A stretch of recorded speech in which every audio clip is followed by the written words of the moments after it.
কথায় আছে না, উঠলো বাই তো কটক যাই। আমাদের অবস্থাটা ঠিক সেরকমই। স্যাটারডেতে এই দুই মহান ব্যক্তি দুজনেই কাজ থেকে এসে বসেছে আড্ডা মারতে। হঠাৎ করে বলছে চলো সকাল হলে দীঘা বেরিয়ে যাই। ব্যাস আর কোনো কথা নেই। রোববার দিন ভোরবেলায় আমরা বেরিয়ে গেলাম দীঘার উদ্দেশ্যে। বাড়ি থেকে বেরিয়েছি প্রায় 4টে নাগাদ। তাই মাঝখানে দাঁড়িয়ে একটুখানি চা খেয়েছিলাম আর তারপর সোজা চলে গেছিলাম কোলাঘাট। আর কোলাঘাটে গিয়ে করেছিলাম সকালের ব্রেকফাস্টটা। বাড়ির থেকে 5 মিনিটের জন্য দূরে কোথাও গেলে হাজারটা প্রিপারেশন থাকে মেয়েদের, আর সেখানে দিঘা যাচ্ছি কোনো প্রিপারেশন ছাড়া। ঘুম থেকে উঠলাম, ব্যাগে দুটো জামা ভরলাম আর বেরিয়ে গেলাম দীঘার উদ্দেশ্যে। বেরিয়ে যখন পড়েছি আর তো কিছু করার নেই। দেখো এখানে আমরা ব্রেকফাস্টে নিয়েছিলাম বাটার টোস্ট আর তার সাথে ডিম। আর যাওয়ার পথে চন্দ্রকোনাতে আরেকবার দাঁড়িয়েছিলাম একটু ডাব খাওয়ার জন্য।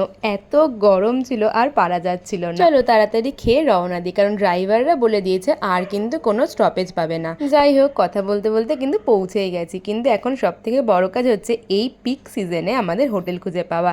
কিন্তু কপাল করে ব্যারিস্টার কলোনিতে বিচের প্রায় কাছাকাছি আমরা কিন্তু হোটেল ডলফিনে পেয়ে গেছিলাম রুম। চলো চলো তাড়াতাড়ি চেক ইন করে আগে রেডি হয়ে নিয়েছি বিচে যাওয়ার জন্য। আর পারছি না, সমুদ্র আমাদেরকে ডাকছিল। আর বাকি পার্ট নিয়ে আসছি খুব তাড়াতাড়ি। টাটা।